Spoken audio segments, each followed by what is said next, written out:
दोस्तों आज हम सीखेंगे कि कैसे आप अपनी खुद की कस्टम विंडोज़ पीई इमेज को क्रिएट कर सकते हैं। अब जिन्हें नहीं पता है कि विंडोज़ पीई इमेज क्या होती है, तो ये एक रेस्क्यू डिस्क होती है। जब आपका सिस्टम क्रैश हो जाता है या आप पासवर्ड भूल जाते हैं या आपको कोई रिकवरी ऑपरेशन करने होते हैं, तो उस टाइम आप इस रेस्क्यू डिस्क का यूज़ कर सकते हैं। और इस वीडियो में हम कस्टम विंडोज़ पीई इमेज को बनाना सीखेंगे, जिसमें आप अपने पसंदीदा टूल ऐड कर सकते हैं, जिसमें डेटा रिकवरी सॉफ्टवेयर भी मौजूद होंगे और पार्टीशन को मैनेज करने के लिए पार्टीशन मैनेजर भी मौजूद होंगे। ऐसे ही बहुत सारे अमेजिंग टूल हम उस विंडोज़ पीई इमेज में ऐड करेंगे।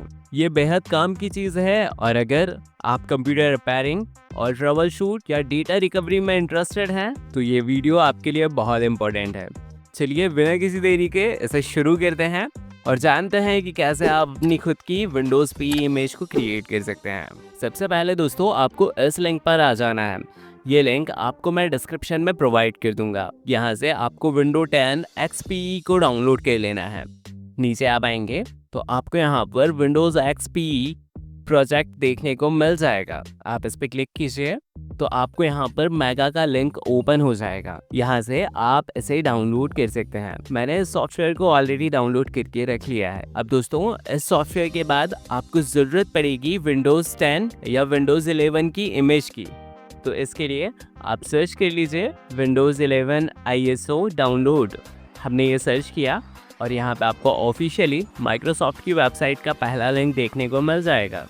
आप चाहें तो यहाँ से विंडोज़ 10 या विंडोज़ 11 दोनों की इमेजेस को डाउनलोड कर सकते हैं। मैं अभी यहाँ पर विंडोज़ 11 की ISO को डाउनलोड कर रहा हूँ। यहाँ से हम नीचे आएंगे और यहाँ से हम विंडोज़ 11 की ISO को डाउनलोड करेंगे, जिसके लिए आप यहाँ पे आइए और विंडोज़ 11 को सिलेक्ट कर लीजिए। देन डाउनलोड नाउ पे हम क्लिक करेंगे तो थोड़ी सी प्रोसेस होगी और यहाँ से हमें लैंग्वेज सिलेक्शन के लिए ऑप्शन आएंगे, जिसमें हम अभी इंग्लिश लैंग्वेज को सिलेक्ट करते हैं। देन हम कंफर्म करेंगे। इसके बाद आप 64 बिट डाउनलोड पे क्लिक करके इस इमेज को डाउनलोड कर लीजिए। अभी दोस्तों यहाँ पर यह अप्रॉक्स 5.4 GB की ISO है। इसे भी आप डाउनलोड कर लीजिए। मैंने इसे ऑलरेडी डाउनलोड करके रखा है, इसलिए अभी मैं इसे कैंसिल कर देता हूँ। अब दोस्तों ये दोनों फाइल डेस्कटॉप पर आ चुकी हैं। हम सबसे पहले इस सॉफ्टवेयर को एक्सट्रैक्ट कर लेते हैं, जिसके लिए आप इस पर राइट क्लिक कीजिए और एक्सट्रैक्ट हेयर वाले ऑप्शन को क्लिक कर देंगे। एक्सट्रैक्शन से इस फाइल के अंदर जितने भी मौजूद कंटेंट है वो इस फोल्डर के अंदर आ जाएंगे। अब हम विंडोज़ 11 पर भी राइट क्लिक करेंगे, शो मोर ऑप्शन में जाएंगे और हम यहाँ से इस वाले ऑप्शन को सिलेक्ट करेंगे। इसमें आप देखेंगे कि इस ISO फाइल का नाम भी शो हो रहा है। इस ऑप्शन के ज़रिए अगर हम एक्सट्रैक्ट करेंगे तो हमारे डेस्कटॉप पे इसी नाम से एक फ़ोल्डर भी क्रिएट हो जाएगा और उस फोल्डर के अंदर उस ISO की सारी फाइल्स एक्सट्रैक्ट हो जाएंगी। और अब आप देखेंगे यहाँ पे इसकी भी एक्सट्रैक्शन की प्रोसेस स्टार्ट हो चुकी है और हमारे पास डेस्कटॉप पे ये फ़ोल्डर आ चुका है।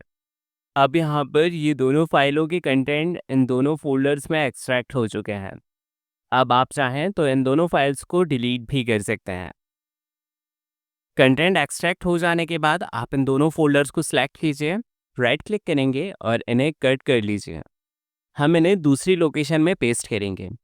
आप अपनी सी ड्राइव में आइए। सी ड्राइव में आने के बाद आप इन्हें यहाँ पर पेस्ट कर दीजिए। यहाँ पर आप इन दोनों फोल्डर्स को देख सकते हैं।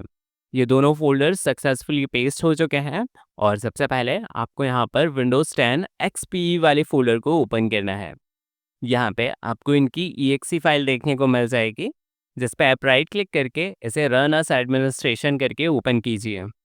अब दोस्तों यहाँ पर यह सॉफ्टवेयर ओपन हो चुका है और सबसे पहले दोस्तों आप जब भी इस सॉफ्टवेयर को ओपन करेंगे तो हो सकता है कि स्टार्टिंग में आपको थोड़ा टाइम इसे ओपन होने में लग जाए। तो आपको वाइट स्क्रीन देखने को मिल सकती है। लगभग में 30 सेकंड के बाद ये सॉफ्टवेयर ओपन हुआ था, क्योंकि इसका फाइल साइज़ भी काफ़ी ज़्यादा है। सबसे पहले आपको यहाँ पर सिलेक्ट विंडोज़ 10 और 11 सोर्स फोल्डर को सिलेक्ट करना पड़ेगा। यहाँ पे हम क्लिक करेंगे और अब आपको यहाँ से सोर्स फोल्डर को सिलेक्ट करना है। सी ड्राइव को हम यहाँ से इस एरो पे क्लिक करके एक्सपेंड करेंगे, नीचे स्क्रॉल करेंगे और हमने जो विंडोज़ 11 का फोल्डर एक्सट्रैक्ट किया है उसे सिलेक्ट करेंगे। देन आप जैसे ही ओके करेंगे तो ये सोर्स फोल्डर सिलेक्ट हो जाएगा। फाइनली आप यहाँ पर देख सकते हैं विंडोज़ 11 प्रो का सोर्स फोल्डर सिलेक्ट हो चुका है। सोर्स फोल्डर सिलेक्ट हो जाने के बाद आप बिल्ड कॉर्पोरेशन में देख सकते हैं कुछ सेटिंग्स को, जैसे मेन इंटरफेस में आप यहाँ पर कॉपी वॉलपेपर वाले सेक्शन में डेस्कटॉप का ये जो वॉलपेपर है विंडोज़ पी इमेज का, इस वॉलपेपर को चेंज कर सकते हैं। बट मेक श्योर करें कि उस वॉलपेपर का नेम image0.jpg होना चाहिए। आप इस पे जैसे ही क्लिक करेंगे तो आपको एक फ़ोल्डर ओपन हो जाएगा। यहाँ पे डिफ़ॉल्ट वाली ये इमेज सेट है, बट हम उसमें ये वाली इमेज को सेट करना चाहते हैं। तो आप यहाँ पे उस वॉलपेपर को कॉपी पेस्ट कर सकते हैं, बट ध्यान रहे कि उस वॉलपेपर का नाम image0.jpg होना चाहिए।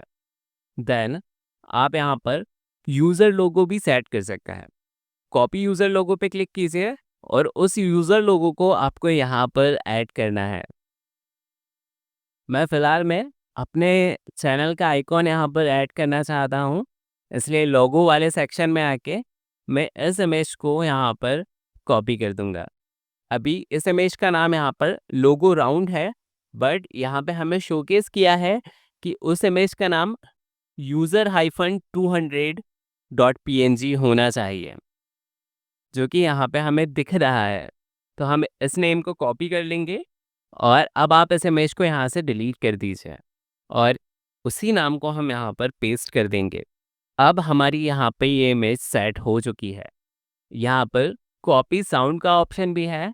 आप चाहते हैं कि जैसे ही आपकी ये विंडोज़ एक्सपी इमेज लोड हो, तो उसके लोड होते समय स्टार्टअप साउंड कोई दूसरा हो, तो आप यहाँ से उस साउंड को सिलेक्ट कर सकते हैं।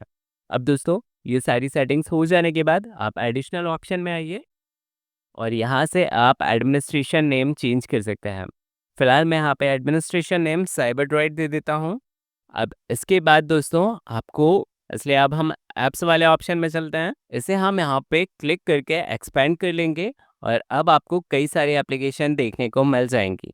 जैसे आपको यहाँ पर एक्सेसिबिलिटी में कुछ एप्लीकेशन ऐड करनी है, जैसे माउस की या NVDA non visual desktop access, तो आप यहाँ से इन्हें सिलेक्ट कर सकते हैं।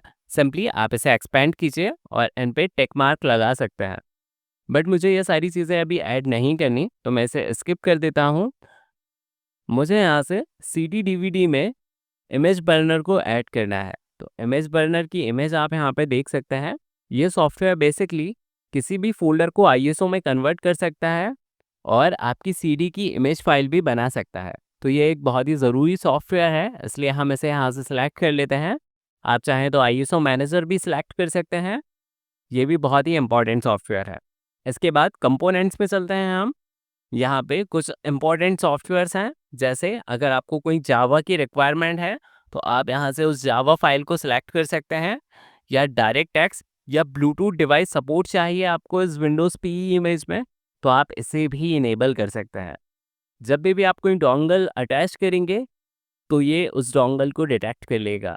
लेकिन अगर आप ब्लूटूथ डिवाइस सपोर्ट इनेबल नहीं करेंगे तो आप ब्लूटूथ डिवाइस को यहाँ पर कनेक्ट नहीं कर पाएंगे।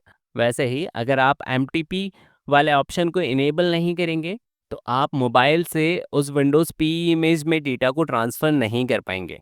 तो अगर आप चाहते हैं कि आप अपने मोबाइल को यूएसबी के थ्रू कनेक्ट करके डेटा ट्रांसफ़र कर पाएँ, तो आप एमटीपी यानी कि मीडिया ट्रांसफ़र प्रोटोकॉल को इनेबल करना ना भूलें। वैसे ही आप चाहें तो रिमोट डेस्कटॉप यूज़ कर सकते हैं। ये रिमोटली डेस्कटॉप को एक्सेस करने के लिए यूज़ होता है।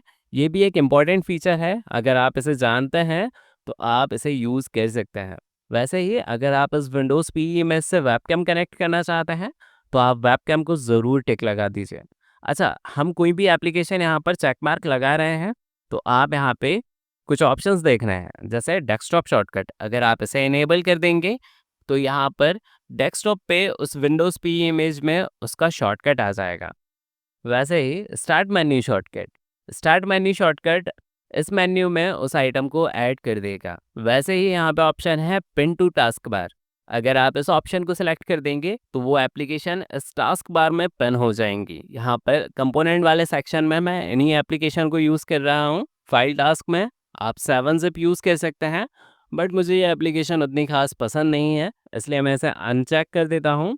मैं इसकी जगह वनज़प का यूज़ करूँगा, तो वही ये टूल है। इसके बाद टेरा कॉपी, जो कि फ़ास्ट कॉपी के लिए बहुत ही फ़ेमस सॉफ्टवेयर है, इसे भी हम यहाँ पे यूज़ करना चाहते हैं। एक्सप्लोरर प्लस प्लस, जिस फ़ोल्डर में आपको एंटर होने की एक्सेस नहीं है, इस एक्सप्लोरर की हेल्प से आप उस फ़ोल्डर के अंदर भी एक्सेस कर सकते हैं। इसके बाद एचडी टास्क में आप चाहें तो इनमें से कोई भी इम्पोर्टेंट सॉफ्टवेयर यूज़ कर सकते हैं, जो आपकी हार्ड डिस्क का इमेज बैकअप ले सकते हैं। जैसे एक्टिव पार्टीशन मैनेजर, जो कि आपके डिस्क पार्टीशन को बैकअप लेने में काफ़ी हेल्पफुल है। वैसे ही आपको यहाँ पर डिस्क जीनियस भी देखने को मिल जाता है, इसे भी हम सेलेक्ट कर लेते हैं। इसके बाद आपको हार्डवेयर इन्फॉर्मेशन वाले टूल देखने को मिल जाएंगे। जैसे आप सीपीयू को आइडेंटिफाई कर सकते हैं सीपीयू जी सॉफ्टवेयर की हेल्प से। इसके बाद है जीपीयू जी, जो कि आपके ग्राफिक कार्ड को डिटेक्ट करके आइडेंटिफाई कर सकता है ग्राफिक कार्ड को। वैसे ही आपको कीबोर्ड टेस्ट वाले सॉफ्टवेयर देखने को मिल जाएंगे, जहां पे आप पता कर सकते हैं कोई की डबल प्रेस तो नहीं हो रही है। वैसे ही मल्टीमीडिया में आपको कुछ सॉफ्टवेयर्स देखने को मिलते हैं। इसमें मैं वीएलसी मीडिया प्लेयर को इंक्लूड करूंगा, क्योंकि ये एक अमेजिंग वीडियो प्लेयर है जो कि ओपन सोर्स है। यह हर तरह के वीडियो फॉर्मेट को प्ले करने में आपकी हेल्प करेगा। वैसे ही नेटवर्क टूल है, जिसमें आप गूगल क्रोम को इंक्लूड कर सकते हैं। इंटरनेट डाउनलोडिंग मैनेजर, किसी भी फाइल को डाउनलोड करने के लिए आप यूज़ कर पाएंगे। और एनीडेस्क, रिमोटली कंप्यूटर को एक्सेस करने में आपकी हेल्प करेगा। ऑफिस सॉफ्टवेयर में अगर आप देखेंगे तो आपको एक्रोबैट रीडर देखने को मिल जाएगा, और यहाँ पे आपको लाइबर ऑफिस देखने को मिलेगा। ये एमएस ऑफिस का अल्टरनेटिव है, आप इसे ऐसा समझ सकते हैं। वैसे ही आपको कुछ रिकवरी टूल देखने को मिलते हैं, जैसे mini tool power data recovery, Recuva, और कुछ और ज़रूरी सॉफ्टवेयर, जो कि आपके हार्ड ड्राइव को रिकवर करने में आपकी हेल्प करेंगे। सिक्योरिटी सेक्शन में आपके पास कई सारे एंटीवायरस देखने को मिल जाएंगे, जिनकी हेल्प से आप अपने पीसी को स्कैन कर सकते हैं। जैसे ESET online scanner, Glary malware hunter, जो कि किसी भी मालवेयर को आइडेंटिफाई कर पाएगा, कैस्पर स्काई वायरस रिमूवल, वैसे ही मालवेयर वाइट एंटी मालवेयर। वैसे ही सिस्टम टूल में आपको कुछ और टूल देखने को मिल जाएंगे, जिसमें ड्राइवर इजी, किसी भी ड्राइवर को इंस्टॉल करने में आपकी हेल्प करेगा। आईओबिट ड्राइवर बूस्टर भी सेम काम करेगा आपके कंप्यूटर में ड्राइवर को इंस्टॉल करने का। फिलहाल मैं इतने सारे टूल्स के साथ ही इस एक्सपी इमेज को बनाना चाहता हूँ, तो हम इसे प्ले पे क्लिक करेंगे और अब जो आपकी पी इमेज है वो बनना स्टार्ट हो जाएगी। अच्छा, ध्यान रखिए, इसमें काफ़ी लंबा समय लगने वाला है, लगभग में 30 से 40 मिनट, तो आपको लंबा इंतज़ार करना पड़ेगा। दोस्तों, इस प्रोसेस के दौरान आपको इंटरनेट को चालू रखना है, ताकि जो भी फाइल्स डाउनलोड होनी है वो ऑनलाइन डाउनलोड हो सकें। अब दोस्तों, ये प्रोसेस कंप्लीट हो चुका है, बट हमें एक एरर देखने को मिला है। अब आपको यहाँ पर पता लगाना है कि कौन सी एप्लीकेशन में एरर देखने को मिला है। तो आप जैसे ही यहाँ पर लाएंगे माउस, तो आपको यहाँ पर इस एप्लीकेशन का नेम दिखाई दे जाएगा। तो हमें यहाँ पर शो हो रहा है mini tool power data recovery. तो इस एप्लीकेशन में हमें ये इशू देखने को मिल रहा है। तो हम यहाँ से इस एप्लीकेशन को फाइंड करेंगे और उसमें से उस चेक मार्क को हटा देंगे। तो हमें ये एप्लीकेशन मिल चुका है, हम इसमें से चेक मार्क हटा देते हैं। अब हम प्ले वाली बटन पे क्लिक करते हैं और अब ये प्रोसेस डबल से स्टार्ट होगा, जिसमें कुछ समय लगेगा, तो हमें यहाँ पर वेट करना है। सो फाइनली गाइज, यहाँ पर ये प्रोसेस कंप्लीट हो चुका है और आप देख सकते हैं मुझे कोई भी एरर देखने को नहीं मिला है इस बार। हम इस एप्लीकेशन को सबसे पहले क्लोज करेंगे, और जो आईएसओ फाइल बिल्ड हुई है वो आपको कहाँ मिलेगी वो मैं आपको बताता हूँ। सबसे पहले हम सी ड्राइव की डायरेक्टरी में चलते हैं, और जो आपका विन 10 एक्सपी वाला फोल्डर है उसे ओपन कीजिए, और यहाँ पे आपको विन 10 एक्सपी इमेज देखने को मिल जाएगी। यही हमने अभी आईएसओ क्रिएट की है। और अब दोस्तों, आप इस आईएसओ को रूफस सॉफ्टवेयर की हेल्प से बूटेबल पेन ड्राइव क्रिएट कर सकते हैं।